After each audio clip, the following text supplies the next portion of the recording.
صباح الخير. النهاردة أول يوم عيد الفطر المبارك. نهنئ جميع إخواتنا المسلمين بعيدهم عيد الفطر المبارك، نطلب من الله أن يكون عيد سعيد عليهم وعلى الأسرة جميعا وعلى الأمة العربية والأمة الإسلامية ومصر جميعا. وكما أيضا نطلب السلام لجميع المسيحيين داخل مصر وخارجها.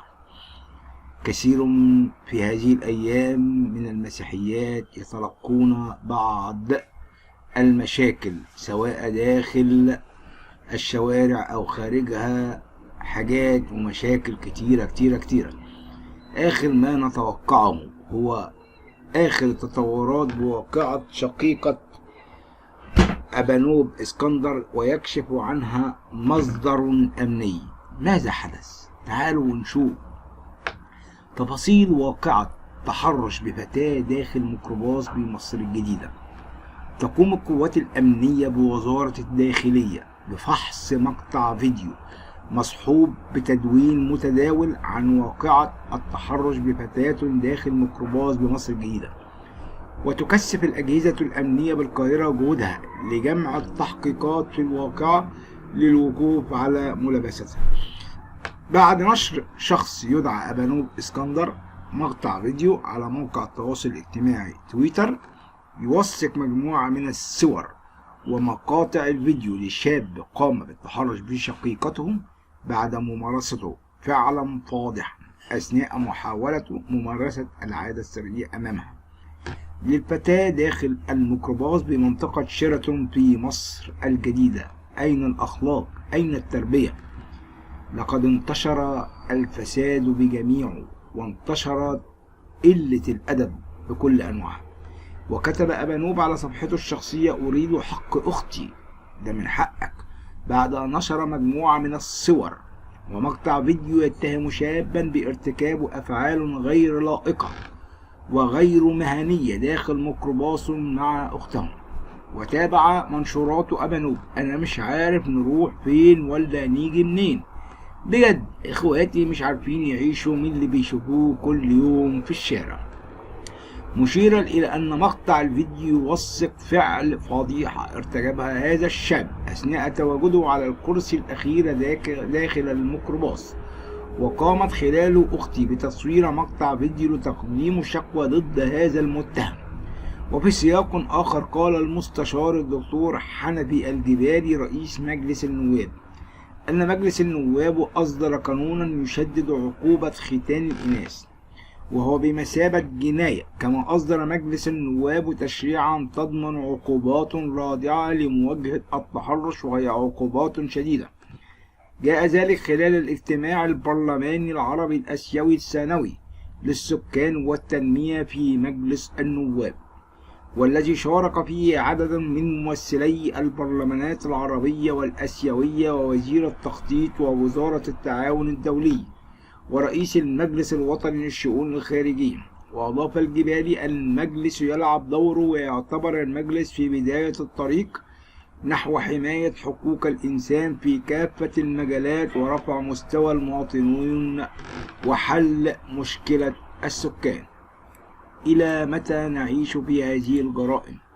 إلى متى نعيش في هذا السواد اللعين؟ سواد أشخاص لا يعرفون معنى التربية ولا معنى الأخلاق. مر صيدلي يصفع بالألم على وش سيدة مسيحية من أجل أنها كانت ترتدي ملابس أو لا ترتدي حجابا. هذا الكلام أصبح كلام سيء للغاية، كلام به تعبيرات موجهة للدولة المصرية. ليس أي ذنب للدولة المصرية، ولكن لابد أن ندافع عن مصر، ولكن لابد أيضا أن نقول لابد من تطبيق القانون واحترام القانون. إلى متى يكون هذا الشباب أو هؤلاء الشباب إلى هذه المرحلة؟ حقيقة الأمر الموضوع أصبح أكثر سخافة. وشخص يكشف مفاجأة عن واقعة تعدي صيدلي على فتاة مسيحية. بعد جلسة صلح عقدت بين الصيدلي علي أبو سعدة والسيدة نيفين صبحي في قرية سبك يوم الأحد مركز أشمون بالمنوفية، بعد أن اعتدى عليها لأنها لم تكن محجبة وكانت ترتدي نصف كم في شهر رمضان. قام المحامي سعيد عبد المسيح بتصريحات خاصة أن المشاركة في جلسات الصلح العرفي جريمة وفقا للمادة 144 من قانون العقوبات التي تنص على جنحة أو أمر بالقبض عليه. كذلك كل من ساعده بأي طريقة على الهروب من القضاء بعلمه، وهكذا يعاقب بالسجن من 3 إلى 7 سنوات إذا حكم على من أخفيه بالإعدام. إنه يعتبر الفرد شريكا في الجريمة إذا كان لديه العلم بالحدث أي واقعة الجريمة واستطاع الإبلاغ عن الجريمة لكنه فشل في تحقيق ذلك إهمالا أو متعمدا، وبالتالي فإن هذا الشريك يسمح للجاني بمواصلة تنفيذ جريمته حتى لو كان بإمكانه منع الجاني إما من خلال الحظر المباشر أو من خلال الاتصال بالسلطات، وقد يصبح هذا الشخص مؤيدا للجاني بعد ارتكاب الجريمة بدلا من متفرج بريء.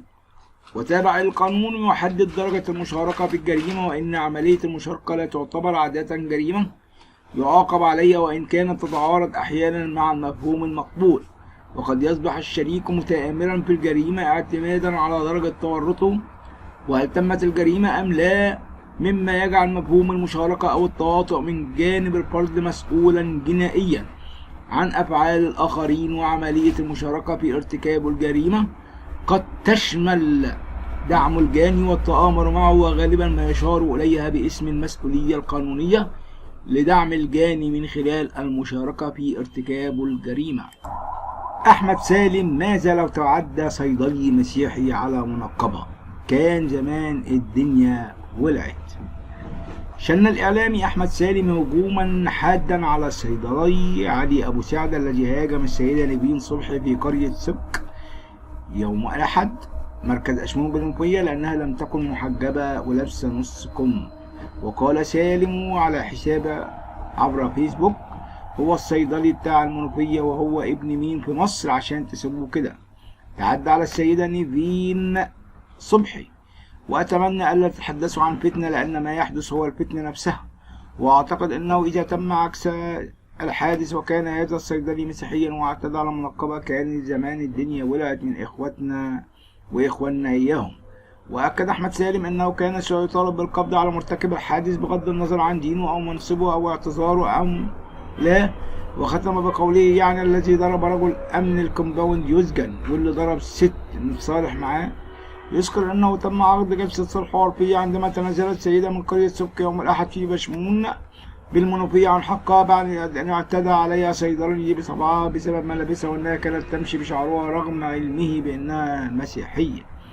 وندعو الجهات المعنية إلى اتخاذ الإجراءات اللازمة لتطبيق قانون مناهضة السلوك العدائي والمذهبي الذي يخرج عن مفاهيم التعايش والمواطنة واحترام الحريات الأساسية. وتابع الحزب الوطني الديمقراطي بأسف واستياء ما تم نشره وتداوله حول ما اعتبره إجبار سيدة مسيحية على المصالحة بجلسة عرفية مع صيدلي قام بضربها بسبب ملابسها والتي وصفها بأنها غير محتشمة في رمضان. ربنا ينجدنا وينقذنا. تحيا مصر، تحيا مصر، تحيا مصر بكل ما يحدث بها لأنها وطننا وأحب إلى قلبنا. شكرا لكم أحبائي الأعزائي، لا تنسوا اشتراككم بالقناة، قناة الملكة والأمير.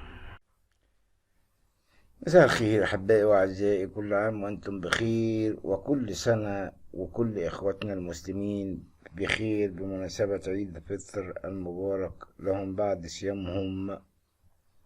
صيام شهر رمضان المعظم لهم. هناك أقاويل كثيرة وأفعال كثيرة. أقاويل أن الفتاة القبطية القاصر دميانة أيمن تركت دينها المسيحي. هل هذه الأخبار أخبار حقا؟ ولماذا كل هذه الأقاويل منذ بداية هذا الشهر، شهر إبريل الماضي، وكل هذه الأحداث في شهر رمضان من أجل توقيع الفتنة بين إخوتنا. ولكن حقيقة الأمر أصبح كثير من الإطالة وكثير من الهمجية وكثير من محاولة الواقعة بيننا وبين إخوتنا، ولكن لن يتمكن أحد أبدا لهذه الأمور الآسفة. وتمكنت رجال الأمن من إعادة الفتاة القبطية القاصر دميانة أيمن طلعت صاحبة العمر 15 عاما، والتي اختفت أول أمس في بهتيم بشبرا الخيمة. خد بالك من الكلام، أول أمس. ويتم الآن إنهاء كافة الإجراءات القانونية تمهيدا لتسليمها لأسرتها. من هي دميانة أيمن طلعت؟ دميانة أيمن طلعت هي فتاة قبطية قاصر تبلغ من العمر 15 عاما، اختفت في ظروف غامضة يوم الجمعة الموافق 29 إبريل الساعة 12 ظهرا. وكانت دميانة قبل اختفائها في طريقها للدرس من أمام مساكن إسكو في بهتيم، واتهمت أسرتها شابا باختطافها، وقام بإرسال رسالة لأسرتها عبر تطبيق الواتساب يبلغهم فيها أن دميانة صاحبته وبصحبته.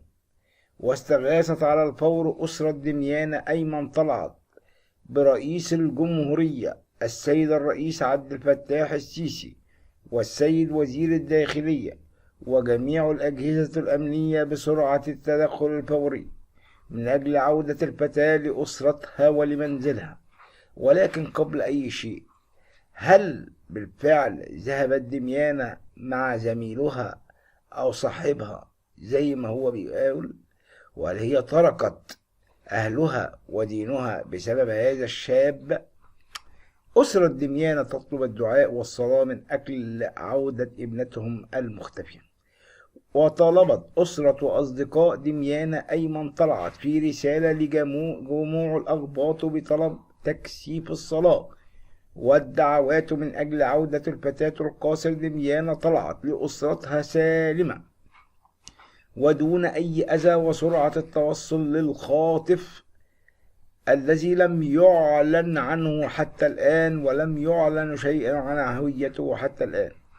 وعلق أحد الأقباط على استغاثات أسرة دميانة إن مصر بلد الأمن والأمان، وإحنا عايزين نلاقي الأمان في بلدنا.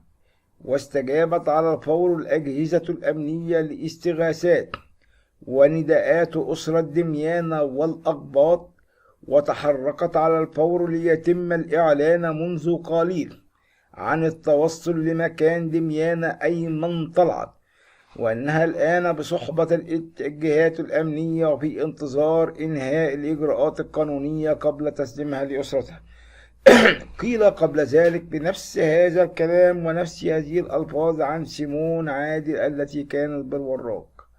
الحقيقة أين؟ لا نعرف ولا نستطيع أن نعرف. إعلام معتم وإعلام مظلم وأخبار مظلمة. الحزن والحسرة يسيطر على الجميع لحظة دفن بشوي وميرنا. ماذا حدث؟ سادت حالة حزن بمحافظة الإسكندرية بعد أن ودعت المحافظة الشقيقين بشوي وميرنا شقيق اللذين توفيا أثر حادث كبير أثناء استعدادهما لحضور حفل خطوبة شقيقتهما لقتل العريس والعروس بقى في العناية المركزة. ماذا حدث؟ خيم الحزن على رواد مواقع التواصل الاجتماعي وأصدقاء الشقيقين، حيث نعتهم بكلمات حزينة احتوت على حزن وربما صدمة مما حدث. دفن بشوي وميرنا أصوات الأجراس تدوي، ورود بيضاء في المقدمة وصور المفقودين تسبق الصناديق. هكذا كانت جنازة الأخوين التي حضرها المئات العشاق والأقارب بكنيسة القديس جورجيوس بغيت الجاية بالإسكندرية، حيث نشر العديد من الأصدقاء مقاطع فيديو تسجل لحظة تشييع ودفن الطفل ثنائي وسط بكاء العشاق يرددون وداعا عزيزي. حادث وفاة أشقاء العروس. نشر شاب يدعى مينا عماد تفاصيل الحادث طالبا الدعاء لأصدقائه الذين تعرضوا لحادث مأساوي أدى إلى نقلهم للعناية المركزة خلال الساعات الماضية عبر حسابه الشخصي على موقع التواصل الاجتماعي فيسبوك. ميري وخاطبها تعرض لحادث أثناء ذهابهما لإرسال إكليل من الزهور من شوية، وحالتهما لسوء الحظ كانت صلاتهما قوية، مؤكدين أن إخوة العروس بشوي وميرنا والمصور قد ماتوا بالفعل. مات المصور وتوفى شقيقهما بشوي وميرنا أخته أيضا. ميرنا شقيق طالبة الفنون الجميلة وشقيقها بشوي هؤلاء الإخوة الذين عاشوا في خدمة الكنيسة في فريق الكشافة شاهدوا من قبل الأصدقاء والأقارب ذو التشنئة الجيدة والمعاملة الجيدة. نشأوا تنشئة جيدة جدا وعاشوا معا وغادروا معا في جنازة مهيبة شاركوا فيها مئات من الأقارب ومئات من الأصدقاء. ولدينا صور من الجناز. رحم الله هذين الشقيقين، رحم الله مصر من كل حزن ومن كل أسى. أمور مؤسفة، أمور محزنة. لماذا هذا الضلال الذي يحل على جميع الشباب المضل الذي يحاول أن يعكر الصفوف بين الإخوة المسيحيين والمسلمين؟ هالة سرحان.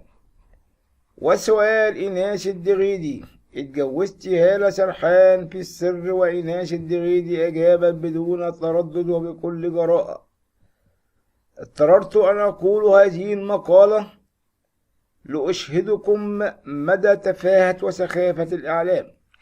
قالت المخرجة المصرية إيناس الدغيدي عن قصة زواجها من الإعلامية هالة سرحان والتي فجرها المستشار مرتضى منصور في هجومه عليهما، وقال حينها إن إيناس الدغيدي وهالة سرحان قد تزوجا في باريس، الأمر الذي فجر جدلا. وقالت إيناس الدغيدي خلال استضافتها ببرنامج المتوحشة مع الإعلامية سالي عبد السلام والذي يذاع عبر فضائية أن زواجها من هالة سرحان شائعة ومفيش حاجة ومفيش حد بينجح من غير ما يتحدف بالطوب، وخاصة المصريين والعرب بيحبوا يحدفوا الناس بالطوب.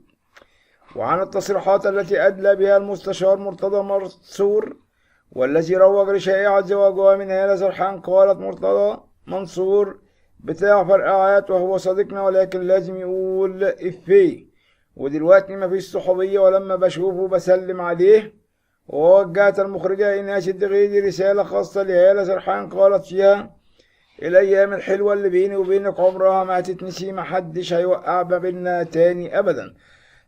إيناس الدغيدي بعشق عالم الرجالة. وفي سياق آخر كان قد حلت المخرجة إيناس الدغيدي ضيفا ببرنامج كلام الناس في رمضان والذي تقدمه الإعلامية ياسمين عز والذي يذاع على فضائية MBC مصر، في حوار تحدثت فيه الدغيدي عن الكثير من المحطات الفنية الهامة في مسيرتها.